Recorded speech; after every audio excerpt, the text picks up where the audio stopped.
ආයුබෝවන් අද මේ වීඩියෝ එකෙන් මම කතා කරන්න යන්නේ ජපානයේ තියෙන සෙමිට්‍රි එකක් මොන වගේද කියන එක. එතකොට ජපන් ජාතිකයන් අදහන ආගම මොකක්ද? ඔවුන් තුල මරණය ගැන, මරණයෙන් පස්සේ ගැන තියෙන විශ්වාස, ඇදහිලි, සිරිත් විරිත් මේ වගේ මොනවද කියන එක තමයි අද මේ වීඩියෝ එකෙන් මම කතා කරන්න යන්නේ. ජපන් ජාතිකයන්ට ආගමක් තියෙනවද? නැත්නම් ඔවුන් නිරාගමිකද? නිරාගමික කියන්නේ කිසිම ආගමක් අදහන්නේ නැහැ කියන එක. එතකොට සාමාන්‍යයෙන් ජපානයේ සාම්ප්‍රදායිකවම තියෙන්නේ ශින්තෝ දහම. ඉතින් ඒ වගේම තමයි බුද්ධ ආගම අදහන කොටසකුත් මෙහි ඉන්නවා. ඒ වගේම තමයි ක්‍රිස්තියානි ආගම අදහන කොට්ටාශයකුත් ඉන්නවා. ඒ වුණාට ජපන් ජාතිකයන්ට මේ ආගම කියන එක යාලා එදිනෙදා ජීවිතයේ ගොඩක් වෙලාවට පාවිච්චි කරන්නේ නැහැ. ඒක ජපන් ජාතිකයන් ගොඩක්ම භාවිතා කරන්නේ විශේෂ අවස්ථාවලදී විතරයි. විශේෂයෙන්ම මරණයකදී බරියල් එකකදී, ඒ කියන්නේ භූමදානයකදී එයාලා බුදු දහම තියෙන ඒ ක්‍රමවලට ගොඩක් නැඹුරු වෙනවා. ඒ වගේම තමයි විවාහ උත්සවයක් වගේ දේවල් මේගොල්ල පවත්වන්නේ ක්‍රිස්තියානි ආගමට ගොඩක් නැඹුරුව. ඉතින් ආගම කියන එක මෙයාලගේ එදිනෙදා ජීවිතයේ කොටසක් වෙන්නේ නැහැ. විශේෂ අවස්ථාවන් වලදී විතරයි මේ ආගම කියන එක ගොඩක්ම මතුවෙලා එන්නේ. ඉතින් ඒ වගේම තමයි මම කියවනේ දැන් ශින්තෝ බුදුදහම. ශින්තෝ ආගම සහ අපි දන්න බුද්ධ ආගම කියන්නේ සම්පූර්ණයෙන්ම ආගම් දෙකක්. ඉතින් ශින්තෝ ආගමේ හැටියට මරණය කියන්නේ අපවිත්‍ර දෙයක්. ඒ කියන්නේ රෝගයට පත්වෙලා, රෝගී වෙලා, තමන්ගේ ශරීරයේ ශක්තිය නැතිව ගිහිල්ලා මරණයට පත්වෙනවා කියන එක ශින්තෝ ආගමේ සඳහන් වෙන්නේ අපවිත්‍ර වූ දෙයක් විදියට. ඉතින් ඒක තමයි ගොඩක්ම මිනිස්සු මැරුණම ජපානයේදී එයාලා මේ භූමදාන කටයුතු වලදී බුදු දහමේ විදියට ඒ තියෙන සිරිත් විරිත් සහ ක්‍රමවේදයන් වලට නැඹුරු වෙන්නේ. හැම සුසාන භූමියකටම යාබදව එකම භූමි ප්‍රදේශයේ තියෙනවා පන්සලක්.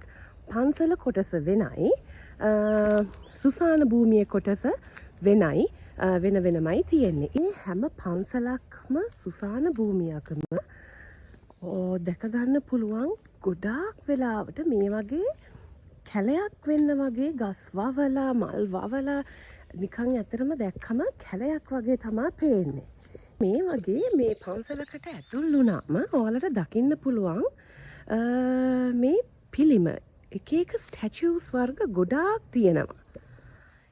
සුසාන භූමියේ ප්‍රධාන දොරටුවෙන් ඇතුල් වෙලා තමන්ගේ ආදරණීයන්ට ගෞරව බුහුමන් කරන්න එන කෙනෙක් මුලින්ම කරන්නේ මෙන්න මේ තියෙන ගාන්ඨාරය 3 පාරක් නාද කරන එක. අර දැන් ලංකාවේ ගාන්ඨාර වගේ නෙවි, මේකට අර නූලකින් නෙවි අදින්න තියෙන්නේ. ඔයාලට පේනවා මේ තියෙන ලී කොටයක් වගේ එකක් තියෙන්නේ. ඒක පොඩ්ඩක් දෙපැත්තට පද්දලා තමයි මේක නාද කරන්නේ. මේ ලස්සන වහලකුත් එක්ක පේන බිල්ඩින් එක තමයි මේ සුසාන භූමියේ තියෙන හරියට අපේ විදියට නම් කියනවා නම් විහාර ගයක් වගේ. හැබැයි ඒක ඇතුළේදී වෙන්නේ යම් කිසි පුද්ගලයෙකුගේ අලුවල දාන්න එනකොට ඒ අවශ්‍ය කරන ආගමික වතාවත් සිදු කරන ස්ථානය තමයි ඒ. ඒ වගේම තමයි මේකට පිටිපස්සෙන් මේ සුසාන භූමි ප්‍රදේශයේ ඇතුළෙම තියෙනවනේ බලා කියාගෙන පරිපාලනය කරන, ඒ වගේම ආගමික කටයුතු කරන පූජකතුමන්ලගේ නිවාස ස්ථානය. පන්සල සහ මේ සෙමිට්‍රි එක ඇතුළෙමයි මේක තියෙන්නේ. ඉතින් සුසාන භූමි ප්‍රදේශයක වුණත් මේ විදියට ලස්සනට මල් වවලා ගස් වවලා ඒවා එක එක හැඩයට කපලා එහෙම තියාගන්නේ විශේෂයෙන්ම ඔයාලා දන්නවා ශින්තෝ දහම කියන්නේ ස්වභාව ධර්මයත් එක්ක ගොඩක්ම බැඳුණු දහමක්.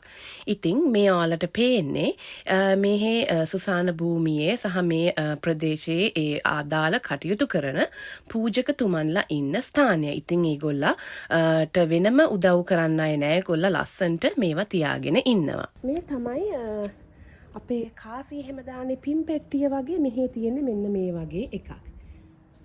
ඒ වගේම තමයි මෙතන හඳුන් කූරු පත්තු කරන්න පුළුවන්. කවුරු හරි එන කෙනෙකුට පන්සල ගැන දැනගන්න ඕන නම් මෙන්න මෙතන තියෙනවා මේ වගේ පොඩි පොත් පිංචවල් අරගෙන ගිහිල්ලා කියවන්න පුළුවන්. ඒවයි තියෙනවා පන්සලේ ඉතිහාසය ගැන සහ සුසාන භූමිය පිළිබඳව. ඉතින් දැන් අපි ප්‍රධාන පන්සල් භූමියත් එක්කම තියෙන සෙමිට්‍රි එක පැත්තට ඔන්න මාරු වෙනවා. මේ බලන්න. දැන් මේ සුසාන භූමියට ඇතුල් වෙනකොටම තියෙනවා කොසු ඉදල් එල්ලලා. මොකද මේ සුසාන භූමිය ඉන්න මියගිය අයගේ ඥාතීන් ඇවිල්ලා මේවා අතුපතු ගානවා. ඒ වගේම තමයි පන්සලේ ඉන්න පූජකතුමන්ලත් මේවා අතුපතු ගානවා. ඉතින් ඒවට අවශ්‍ය කරන වතුර ගන්න බකට් ඒ වගේම මේ සුද්ධ පවිත්‍ර කරන්න ඕන දේවල් එහෙම මෙතන තියලා තියෙනවා.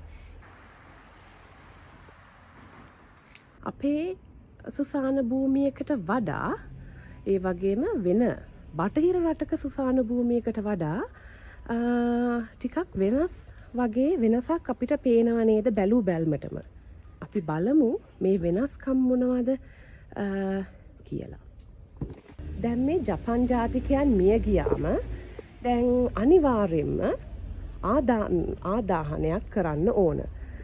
ක්‍රිමේෂන් එකෙන් පස්සේ තමයි ඒ අලු ටික ගෙනල්ලා මේ සොහොන් කොතේ තැන්පත් කරන්නේ. එතකොට අපි සාමාන්‍යයෙන් ලංකාවෙත් දන්නවා වෙන රටවල් වලත් තියෙනවා සාමාන්‍යයෙන් පවුලකටම වෙන් වුණ සුසාන භූමි තියෙනවනේ. එතකොට පවුල කිහිප දෙනෙක් පවුලකටම සම්බන්ධ අයිති සුසාන භූමි තියෙනවා. ඉතින් ඒ විදිහටම තමයි මෙහි තනි සුසාන භූමි නෙවි තියෙන්නේ. ඒ පවුලකට අදාළ වුණු එක සුසාන භූමියක් තියෙනවා. ඉතින් ආදාහනය කරලා ඒ අලු ටික ගෙනල්ලා මෙතන තැන්පත් කරන එක තමා කරන්නේ. ඔෆරින්ග්ස් එක දේවල් පිළිගන්වනවා. වතුර, මල්, හඳුන් කූරු ජීවත් වෙලා හිටපු කාලේ ඒ මියගිය පුද්ගලයා කන්න බොන්න කැමති දේවල් ඒ වගේ දේවල් පිළිගන්වනවා. ඉතින් ඔයාලට පේනවා මෙන්න මෙතන සකේ උනත් පිළිගන්වලා තියෙනවා. ඒ තමයි මියගිය පුද්ගලයා ඒ කියන්නේ ජීවත් වෙලා ඉන්න කාලෙදී සකේ බොන්න විශේෂ කැමැත්තක් තියෙන්නත් ඇති. මේ මියගිය අයගේ ඥාතීන් පුළුවන් වෙලාවට ඇවිල්ලා මේවා සුද්ධ පවිත්‍ර කරලා එදිනෙදා එන අයත් ඉන්නවා. ඉතින් පුළුවන් විදියට ඇවිල්ලා මේවා සුද්ධ පවිත්‍ර කරන කටයුතු කරලා යනවා. ඉතින් මේ බලන්න මේ පලකයේ තියෙනවා මේ පවුලේ මොන පවුලටද මේ සුසාන භූමිය මේ කොටස අයිති. එතකොට මිය ගිය අයගේ නම් ඒ වගේම තමයි සමහර අයට මෙහි තියෙනවා අදාළ වෙච්ච ලාංඡනයක්. ඔවුන් අදහන ශින්තෝ ආගමේ හැටියට ඒ පවුලට අදාළ වෙන ලාංඡනයකුත් සමහරුන්ට තියෙනවා. එතකොට මොනවද මේ වගේ ලී පතුරු වලින් තියෙන්නේ? මේ මොනවද මේ හැම තැනම තියෙන ලී පතුරු?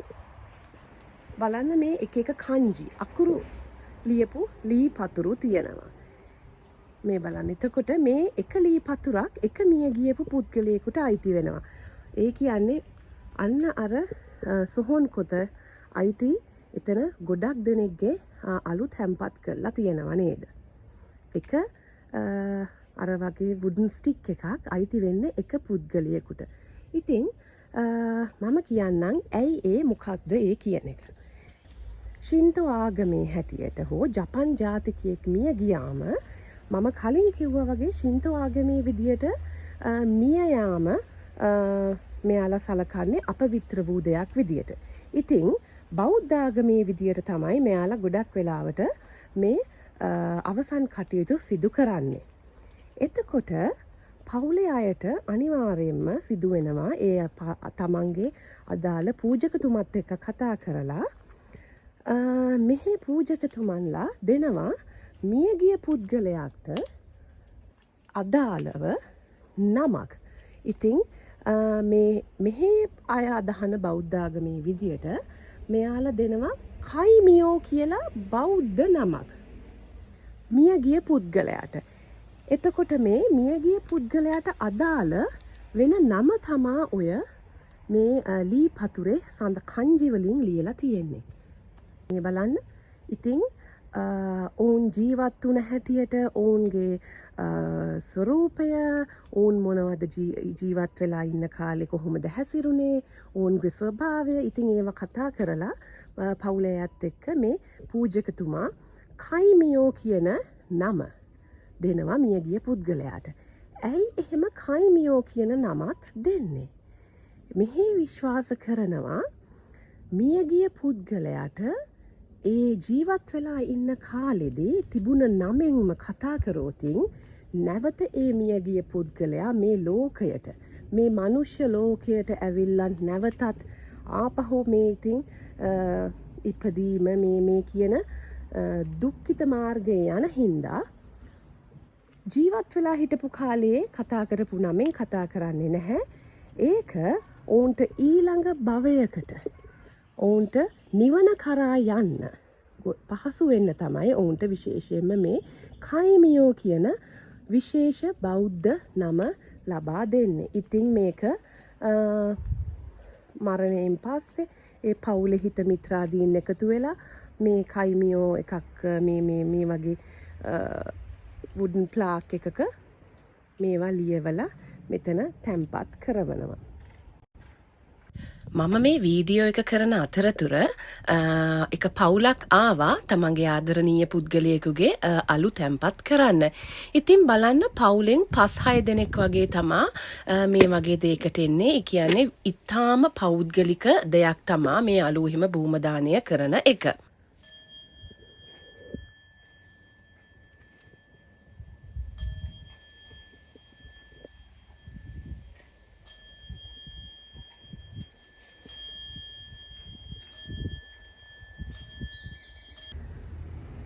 මේ පේන කොටස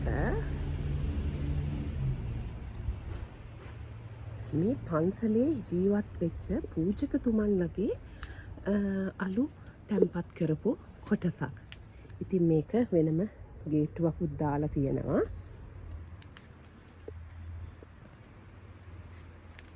අපේ ලංකාවෙත් මරණය හා බැඳිච්ච එක සම්ප්‍රදායන් සිරිත් විරිත් තියෙනවා.